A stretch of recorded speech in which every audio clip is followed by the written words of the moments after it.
E hoje eu vou falar em Hebreus, no capítulo 12, versículo 14 e 15. É um tema muito forte e mexeu muito no meu coração quando eu tive contato, ouvi mensagens sobre esse assunto, foi muito proveitoso.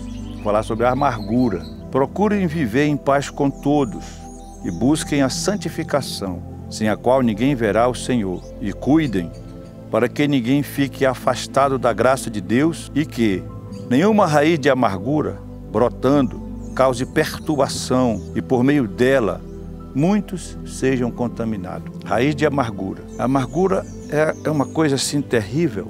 Ela machuca a pessoa ferida, ela prejudica a pessoa e também prejudica as pessoas que estão ao redor.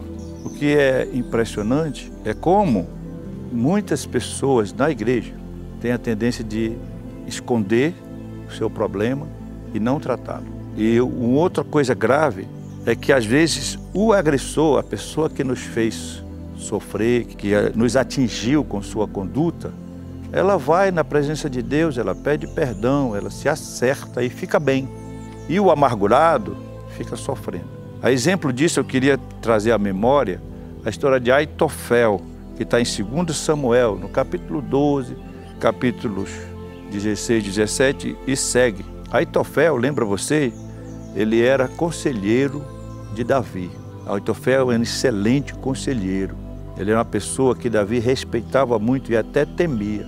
Mas quem era Aitofel? Aitofel, pela referência e por inferência, a gente descobre que ele era avô de Betseba. E Davi humilhou a família de Aitofel quando causou aquele problema lá, você sabe muito bem, com Betseba. Aitofel se tornou um homem amargurado, mas não deixou transparecer nada, ficou na cola de Davi, esperando uma oportunidade para atacar, esperando um momento. Ficou ali próximo até que Absalão se rebela. E Aitofel dá uns conselhos para Absalão, e os conselhos dos mais bizarros que possa imaginar. E um deles foi: coabita com as concubinas do teu pai publicamente. Deixa todo mundo ver que tu está fazendo isso. Então, Absalão atendeu. Quando Davi soube que Aitofel estava do lado de Absalão, ele temeu, ele ficou preocupado, porque ele sabia que os conselhos de Aitofel eram certeiros. Então, Absalão começou a perseguir seu pai Davi para matá-lo. Aitofel deu as orientações para ele conseguir êxito. Mas lá na frente, Davi orou, pediu a Deus e se encontrou com um homem chamado Hussai. E Hussai se ofereceu para ser um agente secreto sabotador dentro do ambiente lá do palácio onde estava Absalão. Então, chegando o momento do conselho, Aitofel aconselhou Absalão e Hussai disse o seguinte: olha, os conselhos de Aitofel são muito bons, sempre certeiros, mas desta vez ele está enganado. Porque o conselho era seguir Davi sem descansar e eliminá-lo, segundo o conceito de Absalão. E Hussai disse: não, se prepare melhor, arrume muitos homens e pegue ele de surpresa lá na frente. Ora, quando Aitofel viu que Absalão não iria ceder aos conselhos dele e atentar para os seus conselhos, ele já sabia que a guerra estava perdida. Ele já sabia que também tinha perdido. Quem guarda amargura, no final sempre perde. Quem guarda um saco podre de bagulho, de peixe podre dentro do quarto, sempre perde. Sempre fica com o mau fedor. Então, ele foi para sua casa, diz lá que ele arrumou a casa, eu não sei o que significa isso, e cometeu suicídio. E morreu para lá. A amargura causa isso. E a Bíblia apresenta a solução. O que acontece é que aconteceu aqui comigo uma coisa assim que é até engraçada. Tem pessoas que faz igual o irmão fez aqui em casa. Minha casa é um terreno, um lugar amplo, um terreno grande. Ele quebrou o cano da caixa d'água. Aí o que ele fez? Ele pegou uma telha como essa aqui, botou em cima do cano. A minha conta de água só crescendo mês a mês. Mas para ele, o problema estava escondido, estava guardado. Um dia eu disse: o senhor vai me mostrar. Eu saí procurando, quando eu vi essa telha em cima do cano, digo: está aqui o problema. Havia um vazamento, irmã Rosa. Muitas pessoas preferem esconder os seus problemas, o vazamento, entre aspas, com uma imagem, com uma carapaça, com uma máscara, e não trata. Resolva isso.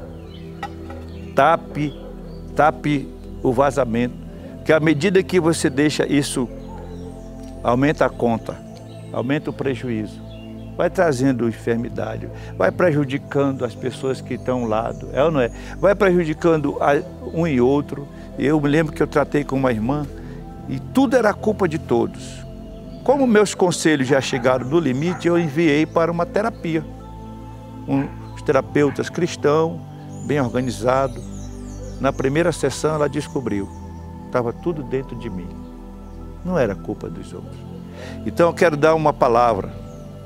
Nenhuma raiz de amargura brotando, cresça. Trate. Se você enfrenta uma situação que lhe deixa triste, amargurado, para baixo, vá na presença do Senhor em primeiro plano, em primeiro lugar. A Bíblia diz que nós devemos descarregar toda a nossa angústia, toda a nossa frustração, toda a dor, tudo que nos cerca na presença dEle, em oração, confiando que o Espírito Santo, Ele intercede por nós. E a Bíblia fala que intercede com gemidos inexprimíveis. E Ele nos ajuda, nos conforta, restaura o coração. Jogue tudo lá e volte saudável. Lixo se joga no lixo, não guarda. Vou dizer para você de novo, lixo se joga no lixo. E lixo emocional joga-se lá. Se você não tem outras condições, peça ajuda profissional. Mas agora, nós vamos avançar daqui nos próximos vídeos para uma coisa chamada perdão. Perdão é a ferramenta de Deus para resolver todos esses problemas. Quando tudo falha, aí entra esse instrumento que eu chamo de Instituto do Perdão, né? Em ação, e aí Deus trata de todas essas coisas. Vá na presença do Senhor, chegai-vos a Deus e Ele se chegará a vós. Lançai sobre Ele toda a vossa ansiedade, porque Ele tem cuidado de vós. E o Salmo 46, lá tem um texto que ele diz, aquietai-vos e sabei que eu sou Deus. Então essa agitação no coração, nós vivemos numa sociedade que tudo machuca, né? Tudo deixa a gente machucado. Qualquer coisa já fere.